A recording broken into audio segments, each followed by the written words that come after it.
नमस्कार, आप देख रहे हैं हुंकार। आपके साथ हूं मैं रोबिका लियाकत। एबीपी न्यूज पर आप सभी का बहुत बहुत स्वागत है। यूपी में अभी चुनाव का ऐलान हुआ नहीं है, लेकिन जाति धर्म के नाम पर वोटों के ध्रुवीकरण की शुरुआत हो चुकी है और पूरे जोर शोर से हुई है। 2 दिन पहले हमने आपको दिखाया था कि ब्राह्मण वोटर्स को साथ लाने के लिए बीएसपी किस तरह से हिंदुत्व के रंग में रंगी हुई नजर आई, और आज बारी धर्म के नाम पर ध्रुवीकरण करने के लिए निकले असदुद्दीन ओवैसी की है। ओवैसी ने जब बात करना शुरू की, और इनफैक्ट जब आप ओवैसी से बात करेंगे तो वो हमेशा संविधान की दुहाई देंगे, हमेशा, लेकिन जब रैली में भाषण देंगे तो खुलकर ध्रुवीकरण करेंगे, हर बात पर विक्टिम कार्ड खेलेंगे। आज बाराबंकी की रैली में भी ओवैसी ने क्या किया? यही तो किया। बार बार मुसलमानों को हिंदुओं से डरा रहे थे, हिंदू राष्ट्र का डर दिखा रहे थे, मॉब लिंचिंग की घटनाओं के नाम पर खौफ पैदा कर रहे थे। ये भी कह रहे थे कि समाजवादी पार्टी और बीएसपी ने उनके लिए कुछ नहीं किया, यानी मुसलमानों के लिए कुछ नहीं किया। मकसद सिर्फ इतना है कि मुसलमान वोटर्स बीजेपी के मुकाबले उनकी पार्टी की तरफ आए, मुसलमान वोटर्स बीएसपी समाजवादी पार्टी के मुकाबले उनकी पार्टी की तरफ आए। तो सवाल यह है कि यूपी चुनाव में सांप्रदायिकता कौन फैला रहा है?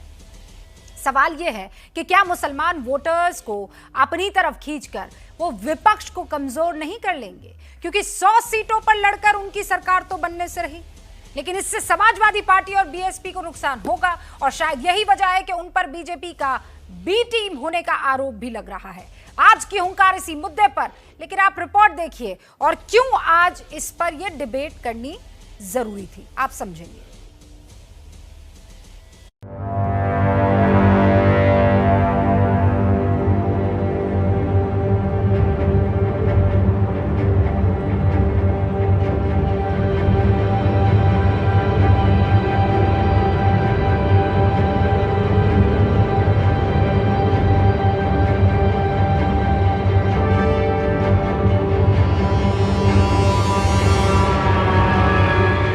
हम आपका हुकूक, आपका हक दिलाना चाहते हैं जो भारत के संविधान ने सबको दिया है। हम बराबरी चाहते हैं। कहीं उनकी वजह से फायदा ना हो जाए, वोट का बंटवारा ना हो जाए। मगर वो मंत्री तो बना, तुमको संतरी की भी नौकरी नहीं मिली। ओवैसी जो हैं अपना गृह राज्य तेलंगाना में सारी सीटों पे क्यों नहीं लड़ते? चुनाव से पहले अपने यूपी मिशन में असदुद्दीन ओवैसी 3 दिनों तक यूपी की खाक छानते रहे। अयोध्या से लेकर बाराबंकी तक ओवैसी ने 3 दिनों में 3 रैलियां की, लेकिन हर जगह ओवैसी सिर्फ मुसलमान मुसलमान करते रहे। बाराबंकी में अपने भाषण के दौरान ओवैसी ने एक तरफ हिंदू राष्ट्र का डर दिखाया, दूसरी तरफ समाजवादी पार्टी और बीएसपी के मुकाबले खुद को बेहतर बताया। जब से नरेंद्र मोदी की हुकूमत बनी उस वक्त से ये पूरी कोशिश की जा रही है कि भारत का ये जो सेकुलरिज्म है, भारत की जो खूबसूरती है भाईचारगी की, उसको तब्दील करके इस मुल्क को एक हिंदुत्व राष्ट्र में तब्दील किया जाए। 2014 से हम देख रहे हैं कि कभी मॉब लिंचिंग के नाम पर खास तौर से मुस्लिम और दलितों को निशाना बनाया जाता है। 70 साल से मुसलमानों को ये कह करो किया कि मुझे मंत्री बना दिया जाएगा, मगर वो मंत्री तो बना, तुमको संतरी की भी नौकरी नहीं मिली। हम आपका हुकूक, आपका हक दिलाना चाहते हैं जो भारत के संविधान ने सबको दिया है। हम बराबरी चाहते हैं। यूपी में मुसलमान वोटों पर सबसे बड़ी दावेदारी समाजवादी पार्टी कर रही है। अगर मुसलमान ओवैसी की बातों में आ गए तो नुकसान समाजवादी पार्टी का ही है। यही वजह है कि समाजवादी पार्टी, कांग्रेस जैसी पार्टियां ओवैसी पर निशाना साध रही हैं। अल्लाह को हाजिर नाजिर जान के इस बात को कह दें कि सब लोग उन लोगों को जिता दें जो फासिस्ट ताकतों को हरा रहे हैं, तो हम मानेंगे कि नियत सही है। अगर फासिस्ट ताकतों को कहीं उनकी वजह से फ़ायदा ना हो जाए, वोट का बंटवारा ना हो जाए, उससे पहले अगर वो ये काम कर लें तो उन पे लगा हुआ वो दाग जिसको लोग कहते हैं कि वो बीजेपी की बी पार्टी है, वो भी ख़त्म हो जाएगा। वैसी चुनौती नहीं है, अभी वो इस पोजीशन में नहीं है कि वो कटिंग करके कुछ नुकसान तो पहुंचा सकते हैं लेकिन जीत नहीं सकते। ओवैसी जो हैं अपना गृह राज्य तेलंगाना में सारी सीटों पे क्यों नहीं लड़ते? वहां क्यों नहीं लड़ते? बिहार में क्यों लड़ते हैं? यूपी में क्यों लड़ेंगे?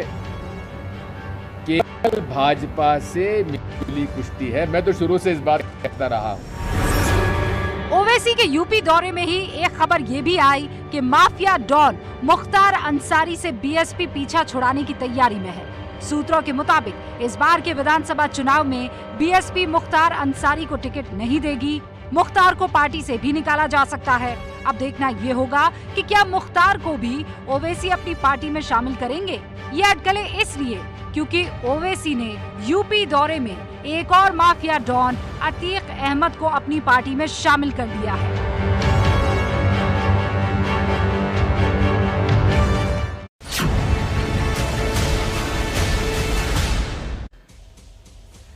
और जुड़ गए हैं सारे मेहमान मेरे साथ, उनसे आपका तारुफ। अविजेश अवस्थी प्रोफेसर है दिल्ली यूनिवर्सिटी के, जुड़ चुके हैं। सैयद असीम वकार साहब प्रवक्ता हैं AIMIM के, all India Ittehadul Muslimeen party के। धर्मवीर चौधरी साहब प्रवक्ता हैं BSP के। शिवम त्यागी साहब राजनीतिक विश्लेषक है। अब्दुल हफीज गांधी प्रवक्ता हैं समाजवादी पार्टी के। आप सभी का बहुत बहुत स्वागत है। शुरुआत वकार साहब आपसे, नमस्ते। क्या आप हिंदुओं को कुछ नहीं समझते? नमस्ते, सत श्री अकाल, शानदार, गुड इवनिंग, वेरी नाइस। अब मुझे ये बताइए क्यों डरा रहे हैं भाई मुसलमानों को? आप सीधा सीधा कह दीजिए ना कि वोट हमें करो। झूठा झूठा ये डरा डरा कर क्या वोट हासिल करना आपको? नहीं मैडम, ये सवाल आपने एक दिन पहले और पूछा था मुझसे अपने कॉन्क्लेव में। तब भी मैंने आपसे ये बात कही थी कि हम मुसलमानों को डरा नहीं रहे, हम मुसलमानों को जगा रहे हैं, मुसलमानों को समझा रहे हैं, मुसलमानों को अपने पैरों पर खड़ा होना सिखा रहे हैं। डरा तो ये लोग रहे थे, बीजेपी आ जाएगी, बीजेपी से डरो, हमको वोट दे दो, हमें मुख्यमंत्री बना दो, और फिर घर जाके बैठ जाओ, पंचर बनाओ। बीजेपी आ जाएगी, उसको रोकना है तो हमको बनाओ, हमें मुख्यमंत्री बनाओ, और फिर जाकर पुतैया बन जाओ, पिलंबर बन जाओ। हम कह रहे हैं कि तुम मुख्यमंत्री बन सकते हो। जो कौम, जो लोग दूसरों को मुख्यमंत्री बना सकते हैं, वो खुद भी मुख्यमंत्री बन सकते हैं। हम डरा नहीं रहे, हम जगा रहे हैं, हम ख्वाब देखना सिखा रहे हैं। मैडम, जो कौम सपने देखती है, ख्वाब देखती है, वही पूरे कर सकती है। वो क्या नाम है डरती है वो भाई साहब वो लड़ती नहीं है, हसीन सपने हैं। और जो डरते नहीं है वो लड़ते हैं, मुकाबला करते हैं। नहीं, वो भाई साहब का नाम क्या है जिनके हसीन सपने हैं? जी मैडम, मुंगेरी लाल। हाँ, मुंगेरी लाल। थैंक यू, याद दिला। मैडम मैंने बोला, धर्मवीर चौधरी कह रहे हैं मुंगेरी लाल के हसीन सपने आप दिखा रहे हैं अभी। मैं कह रही हूँ ये कोई सोच जो है आपकी, वो गलत सोच नहीं है कि मुसलमान मुख्यमंत्री क्यों नहीं हो सकता है, या मुसलमान उप मुख्यमंत्री क्यों नहीं हो सकता है। भाई ये क्या पहली मर्तबा है? आपको क्या लगता है इस देश ने हिंदुस्तानी प्रेसिडेंट्स नहीं देखे? इस देश ने हिंदुस्तान में, मतलब AIMIM जब तक नहीं थी तब तक तो मुसलमान का सच में पंचर ही बना रहा था, सच में पुताई कर रहा था। इससे पहले मुसलमान थे ही नहीं क्या? आप लोग डरा रहे हैं मुसलमानों को, कह रहे हैं हिंदू राष्ट्र बन जाएगा। कौन बना रहा है हिंदू राष्ट्र? अच्छा, एक काम कीजिए, नहीं बीजेपी वाले बोलते, मैं आपसे कहूं, एक बात बोलूं, हम यही तो बताना चाह रहे थे कि ये जो अभी हंस रहे थे ना, देखिए कितनी शातिर हंसी थी चेहरे पर, हे करके हंसे थे। ये हंसते हैं मुसलमानों पर। ये मायावती जी के प्रवक्ता, मायावती जी खुद अब मुसलमानों पे हंसती हैं, कहती है मुंगेरी लाल है मुसलमान। मैं तो यही कहना चाह रहा हूं कि इनसे होशियार रहो। ये तो रूबिका लियाकत जी कह रही है मुंगेरी लाल, कोई मुसलमान मैं नहीं कह रहा हूं, कहता है। ये तो हमारी एंकर महोदया कह रही है मुंगेरी लाल। ये मुसलमानों का मजाक उड़ाते हैं मैडम, असीम वकार साहब, मैं मुसलमानों का आपकी मजाक भावनाओं की, उड़ाते हैं। अरे नहीं, इनसे मैं होशियार रहना है। देखिए फिर डरा रहे हैं आप, फिर डरा रहे हैं कि मुसलमानों से आप आह्वान कर रहे हैं कि इनसे डरिए। क्यों डरे? आप कौन होते हैं बताने वाले? वो हो सकता है बीएसपी से बेपनाह मोहब्बत करें, वो हो सकता है एसपी से बेपनाह मोहब्बत करे, अरे वो हो सकता है बीजेपी से बेपनाह मोहब्बत करे। आप कौन होते हैं बताने वाले कि ये पार्टी गलत, ये पार्टी गलत, हम ही सही? अगर आप ही सही भाईजान, आप ही सही, तो तेलंगाना में सारी सीटों पर क्यों नहीं चुनाव लड़ रहे हैं? वहां के मुसलमानों को क्यों नहीं जगा रहे हैं? वहां पर मुख्यमंत्री क्यों नहीं बना रहे हैं? नहीं, सारी सीट पे तो मैडम मुस्लिम मुख्यमंत्री क्यों नहीं बना रहे हैं तेलंगाना में? मैडम सारी सीट पे तो चुनाव, अरे बहुत बढ़िया बोल रही हैं आप। हम तो ये चाहते हैं कि आप सिर्फ एंकर ना बने, हम तो चाहते हैं रूबिका लियाकत भी किसी स्टेट की चीफ मिनिस्टर बने। आइए हमारे साथ, हम आपको भी चीफ मिनिस्टर बनाने की लड़ाई लड़ेंगे। सैयद साहब आइए, मैं उठिए, सुनिए मेरी बात सुनिए, देखिए ख्वाब देखिए हमारे साथ। नहीं ख्वाब क्यों? दूसरी बात मैडम, आपको पता है मैं अभी जिस पोजीशन में हूँ वहां पर एक मुख्यमंत्री को भी सवाल कर सकती हूँ, एक आम आदमी को भी सवाल कर सकती हूँ, और इससे बेहतरीन जगह अभी नहीं हो सकती है। आप मुझे वो दोबारा वो सपने आप सारे मुसलमानों को दिखाइए, कोई प्रॉब्लम नहीं। मैं कह रही हूँ तेलंगाना में एक मुसलमान सीएम क्यों नहीं बनाया? जवाब दीजिए। आप सुनिए मैडम, जहां पर आप हैं वहां से आप एक मुख्यमंत्री को खरीद नहीं सकती, लेकिन मुख्यमंत्री आपको खरीद सकता। कोई नहीं खरीद सकता है। रिपोर्टर खरीदते हैं मुझे बताइए मुख्यमंत्री और प्रधानमंत्री। सुनिए असीम वकार साहब, अल्लाह को हाजिर नाजिर रखकर आप में सुनिए, मैं आपको देखिए, रूबिका लियाकत अभी आपको चैलेंज दे रही है। नहीं, मैं तो आपको चाह रहा हूं कि आप ऐसी पोजीशन पर पहुंचे कोई मुख्यमंत्री, जहां कोई ना खरीद सके आपको। मुख्यमंत्री किसी पत्रकार को खरीद सकता है। अभी आप मुझे बताइए, अगर किसी ने खरीदा है, आप अपने प्रोफेशन को छोड़ देंगे? अगर आप गलत साबित हुए, और अगर मैं गलत साबित हुई तो मैं अपने प्रोफेशन को छोड़ दूंगी।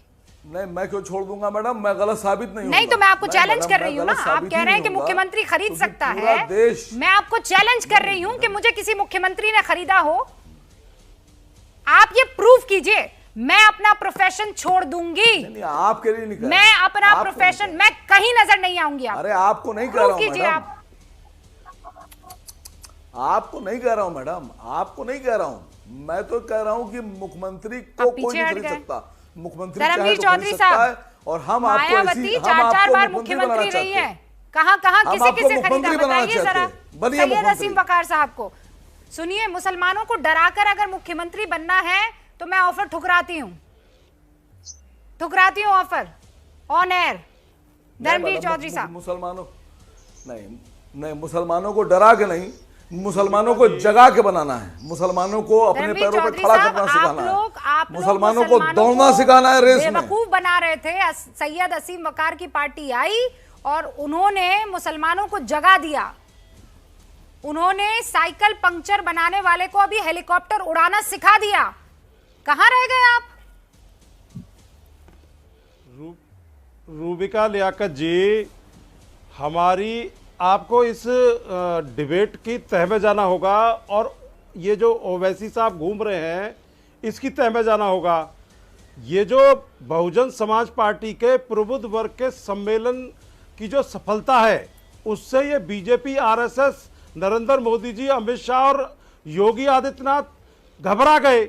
इन्होंने तुरंत जो है ओवैसी साहब को संपर्क किया, आप इनके हवाई जहाज के टिकटों की परीक्षण कराइए ओवैसी साहब का। ये नागपुर से बने हुए टिकट हैं, ये जो है ओवैसी साहब के पजामे को चेक करिए, इनके नीचे नारंगी कच्छा मिलेगा आपको ओवैसी साहब के नीचे। कैसी बात ये ब्राह्मण समाज के सम्मेलनों से भयभीत होकर के ध्रुवीकरण की राजनीति करने के लिए आरएसएस और बीजेपी के लोगों ने ओवैसी साहब को उतार दिया। वो और ये राजनीतिक, आप इस तरीके की भाषा का इस्तेमाल नहीं करेंगे। असद ओवैसी को जनता ने चुना है और उनके लिए आप ऐसी शब्दों का इस्तेमाल नहीं करेंगे। मैं पूरी जिम्मेदारी के साथ कह रहा हूं। नहीं, आप बहुत गैर जिम्मेदाराना तरीके से शब्दों का इस्तेमाल कर रहे हैं। ये गलत शब्द है। इन शब्दों के चयन नहीं।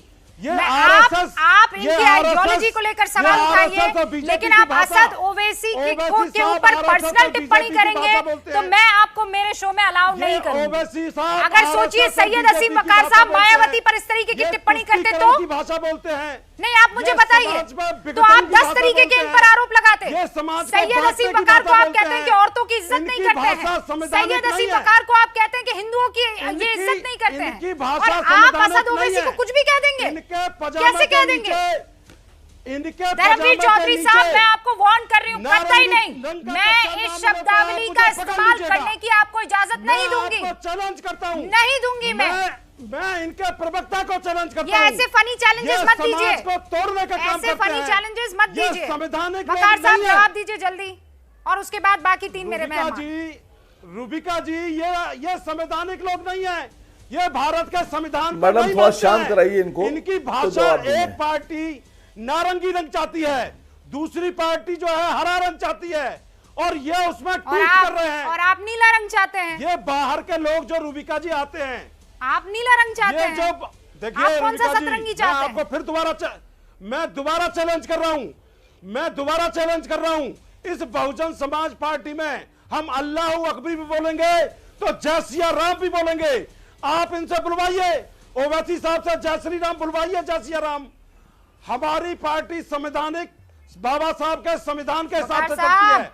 चैलेंज आया है, मायावती जी जाति अल्लाह अकबर डंके की चोट पर बोलेंगे, कह पाएंगे जय सिया राम? समाज को साथ लेकर के कह पाएंगे जय सिया राम? राजनीति करते हैं। ये सिर्फ धर्मवीर चौधरी नहीं, मौका दीजिए, ये मुझे बोलने का मौका दीजिए तो बोलूं। एक प्रवक्ता अभी पार्टी का पूछ रहा है। ठीक है धर्मवीर चौधरी साहब, चैलेंज दिया ना, अपना लीजिए। सैयद हसीन वकार साहब, हमारी पार्टी के प्रदेश अध्यक्ष माननीय मुनकाद अली साहब थे, जो कई मंडलों के प्रभारी आज की डेट में चौधरी साहब, दो बार राज्यसभा बहन जी ने उनको भेजा। जो लोग ढोल बजाते हैं, समझ गई सर, समझ धर्म का, बहुजन समाज पार्टी, अल्लाह अकबर, जय श्री राम आप बोल पाएंगे? उसकी उतनी भागीदारी। ओके वकार साहब, 20 सेकंड प्लीज। देखिए, इन्हीं ने इतने सख्त अल्फाजों का इस्तेमाल किया, फिर भी मैं बीच में बोला नहीं, क्योंकि पब्लिक को समझना है, पब्लिक को वोट देना है। ओवैसी साहब से इन्हीं ने कहा कि हम बीजेपी के लिए कम सख्त शब्दों का इस्तेमाल किया मैंने। सर, नए नए प्रवक्ता हैं मैडम, ये इनको समझाइए कि कैसे अदब व आदाब से डिबेट होती है। 3 बार बीजेपी के साथ सरकार बनाई मायावती जी ने, ओवैसी साहब को समझाइए। और 2002 के नरसंहार के बाद मायावती जी मोदी जी के मंच पर खड़े होकर वोट मांग रही थी मोदी जी के लिए। मेरठ के चुनाव हारने के बाद उन्होंने कहा मुसलमान गद्दार होता है, उन्होंने कहा मुसलमान गद्दार होता है। मायावती जी ने बोला, ओवैसी साहब ने कभी नहीं कहा हिंदू गद्दार होता है। मायावती ने कहा मुसलमान गद्दार होता है। मायावती ने 3 बार बीजेपी के साथ मिलकर सरकार बनाई। मायावती ने मोदी के मंच पर चढ़कर मुसलमानों के विरोध में जाकर गुजरात के नरसंहार के बाद मोदी के लिए वोट मांगे।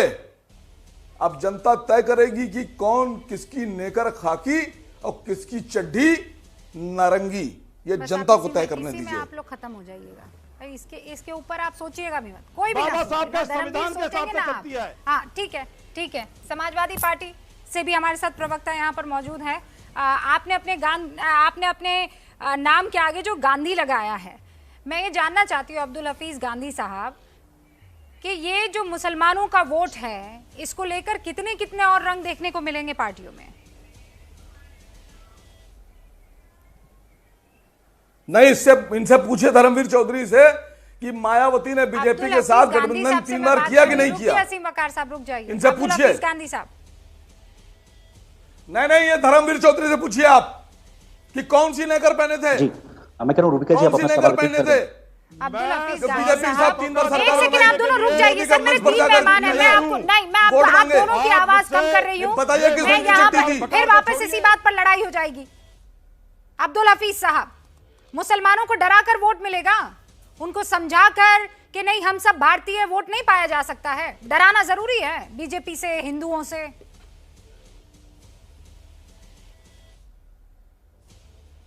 देखिए रूबिका जी, हमारे देश में एक लोकतांत्रिक व्यवस्था है, हर किसी को अपनी बात कहने का हक है, लेकिन मैं समझता हूं कि जो भी बात कहें वो संवैधानिक दायरे में हो, कहीं ना कहीं पार्लियामेंट्री लैंग्वेज का हम इस्तेमाल करें, तो किसी को डरा धमका कर वोट नहीं मिलता है, बल्कि आपके उसूल क्या हैं, आपकी पॉलिसीज क्या हैं, आपके प्रोग्राम्स क्या हैं, अगर आप उनको बताते हैं तो मैं समझता हूं कि ये ज्यादा अच्छी बात होगी। या आपकी पार्टी के संविधान में क्या लिखा हुआ है, आप किन वर्गों के लिए काम करना चाहते हैं, वीकर सेक्शन के लिए करना चाहते हैं कि नहीं करना चाहते, या आपका ट्रैक रिकॉर्ड क्या रहा है, जब आप सत्ता में रहे हैं तब तक आपने काम किए कि नहीं किए। तो मैं समझता हूं कि किसी को डरा धमका कर वोट नहीं मिलेगा और ना ही डराना धमकाना चाहिए, क्योंकि लोकतंत्र में डराना धमकाना नहीं चलेगा। लोकतंत्र में परसुएशन चलता है, लोकतंत्र में परसेप्शन चलता है, जिस तरह की परसेप्शन आप बनाते हैं। तो मैं समझता हूं कि कोई किसी को नहीं डरा सकता और ना ही डराना चाहिए, बल्कि जो आपकी पॉलिसीज हैं, प्रोग्राम्स हैं, उसको जनता को बताना चाहिए, और जनता यदि उन पे विश्वास करती है, यकीन करती है, तो यकीनन आपको वोट देगी, वरना आपको नकार देगी। वाह, ये जो बातें आपने की, पता नहीं क्यों मेरा दिल तो कर रहा था मैं इस पर विश्वास करूं, लेकिन ये किताबी है,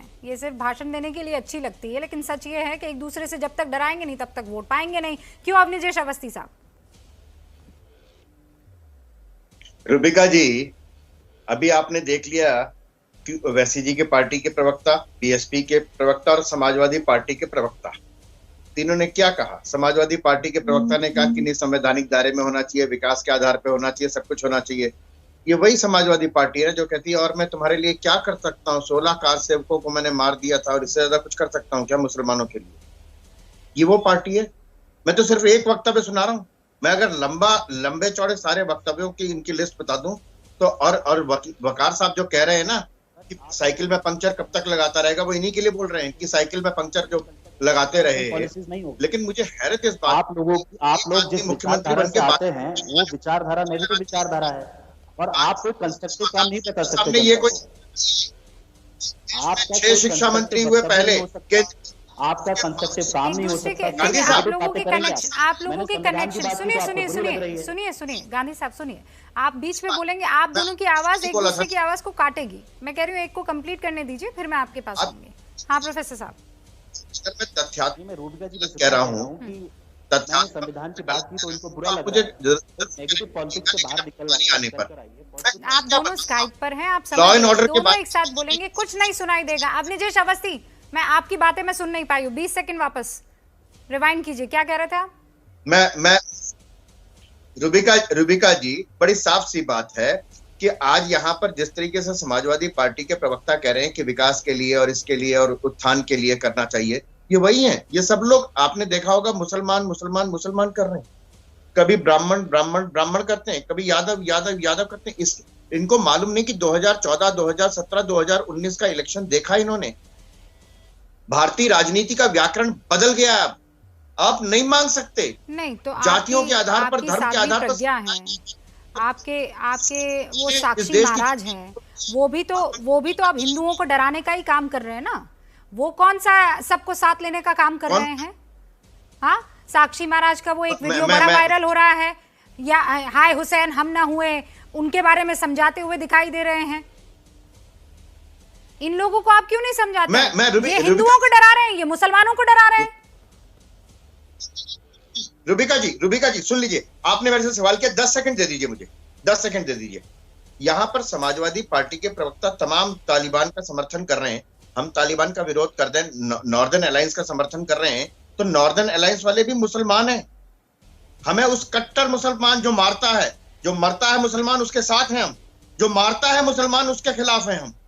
मुसलमान के खिलाफ नहीं है, इस्लामोफोबिया नहीं है ये वास्तव में उसके खिलाफ है जो सिर्फ जिहाद के नाम पर काफिरों का सर कलम करने के लिए, सर तन से जुदा करने की बात करता है।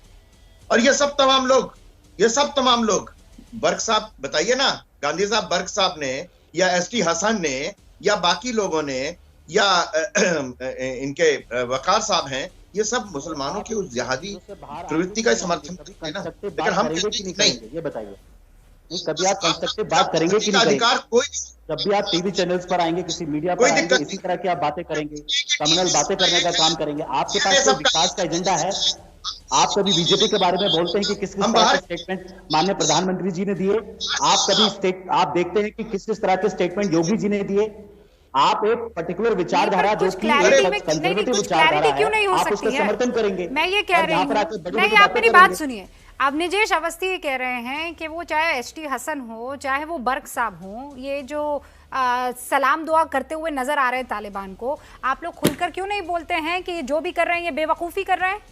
आप क्यों नहीं बोलते हैं कि किसी तालिबानी के साथ अगर कोई शख्स खड़ा रहता है तो वो हमारी पार्टी के साथ खड़ा नहीं रहेगा? इतनी साफगोई से बात रखने में किसी को दिक्कत क्या हो सकती है? और फिर आप कहते हैं कि नहीं, ये लोग जो है डिस्टिंक्शन कर रहे हैं, ये कह रहे हैं कि एक अच्छा मुसलमान, बुरा मुसलमान। मैं कह रही हूँ अच्छा मुसलमान तो खुलकर कहिए और उसे प्रैक्टिस कीजिए ना, क्यों नहीं कर रहे हैं आप? शिवम त्यागी, ये जो असदुद्दीन ओवैसी कर रहे हैं इस पर आपका क्या रिएक्शन है उत्तर प्रदेश में? रूबिका जी, सबसे पहले तो मैं ये कहना चाहूंगा कि जिस तरह से एक महिला की उपस्थिति में भाषा का इस्तेमाल किया गया वो अपने आप में एक निंदनीय है और मैं इस पे अपनी असहमति दर्ज कराता हूं। मतलब सर से बाल चले गए, लेकिन एक महिला के सामने किस तरह की भाषा का इस्तेमाल करना है वो नहीं आया, गलत है। जहां पर आपकी एक पार्टी की तो अध्यक्षा ही महिला है। खैर, उससे आगे बढ़ते हैं। मुझे लगता है कि इस देश में जिस तरह से 19% के लिए हमेशा से लड़ाई होती आई है, ये अपने आप में बहुत निंदनीय है। मैं ये नहीं कहता कि किसी भी जाति, धर्म, संप्रदाय और किसी भी पार्टी के लिए अक्रॉस द पार्टी लाइन सब तरीके से हर जगह कहीं ना कहीं अपने आप में हर तरीके से लोगों ने ट्राई किया है। अब जिस तरह से 19% के लिए यहाँ पर सिचुएशन चल रही है, उससे पहले बता देना चाहती हूँ कि हमें जानकारी मिल रही है कि ब्रिक्स में कभी भी प्रधानमंत्री नरेंद्र मोदी जो है अपना भाषण शुरू कर सकते हैं। ये 13वां ब्रिक्स समिट है, वर्चुअल ही सही, लेकिन प्रधानमंत्री नरेंद्र मोदी इसमें हिस्सा ले रहे हैं। तो हम इंतजार कर रहे हैं प्रधानमंत्री नरेंद्र मोदी कभी भी 13वें ब्रिक्स समिट को अभी वहाँ पर संबोधित कर सकते हैं। बहरहाल शिवम, तो उस 19% के लिए जिस तरह से असदुद्दीन ओवैसी लड़ाई लड़ रहे हैं, उसकी लड़ाई समाजवादी पहले ही शुरू कर दी है। इरफान सोलंकी का वो बयान जो कहता है कि विधानसभा में नमाज के लिए एक कमरा होना चाहिए और उसको किसी भी तरीके से पार्टी के ऑफिशियल स्टैंड से कंडेम ना करना, ही ये बताता है कि पोलराइजेशन की शुरुआत उन्होंने भी अपने स्तर से कर दी है। वो एक अलग बात है कि उनका बयान अलग था, लेकिन वो गैर संवैधानिक है और ये देश जानता है। तो कहीं ना कहीं अपीसमेंट का खेल तो चारों तरफ चलता रहता है। जहां तक बात इस देश में अपीसमेंट की है और जाति से नेता बनने की है, इस देश में अब्दुल कलाम से लेकर अब्दुल हमीद से लेकर मौलाना आजाद से लेकर तमाम ऐसे नेता हुए हैं जिनको इस देश ने प्यार किया है, वो किसी भी जाति, धर्म, संप्रदाय से आए हों। और इस देश में बहुत सारे ऐसे चीफ मिनिस्टर्स भी हैं जिनकी खुद की जाति, मेरे देश के प्रधानमंत्री की भी अगर मैं स्पेसिफिकली जाति में जाऊं तो 3%, 4%, 5% हैं, लेकिन वो इस देश के लोकप्रिय नेता बने और पूरे देश की जनता ने उनको एक्सेप्ट किया।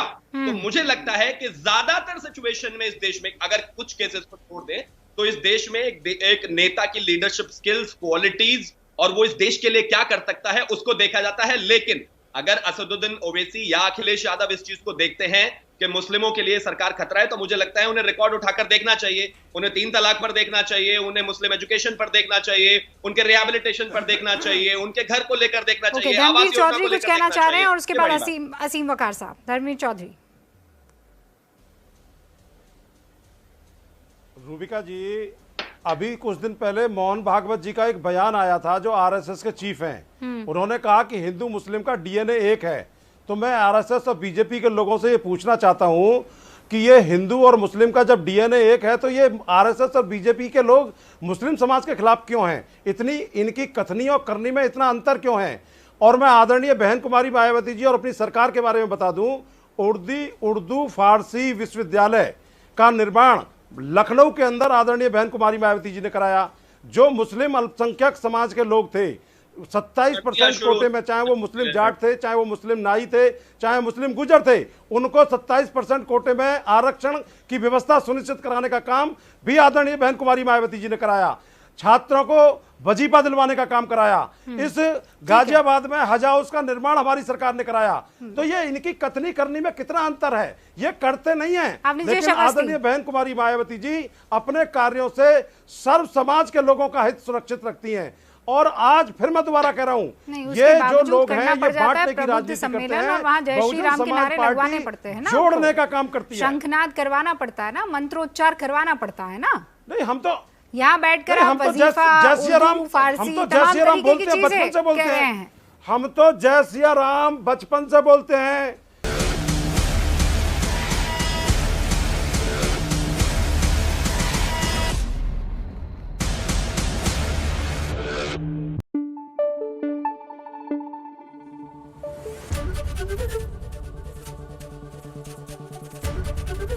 एबीपी न्यूज आपको रखे आगे।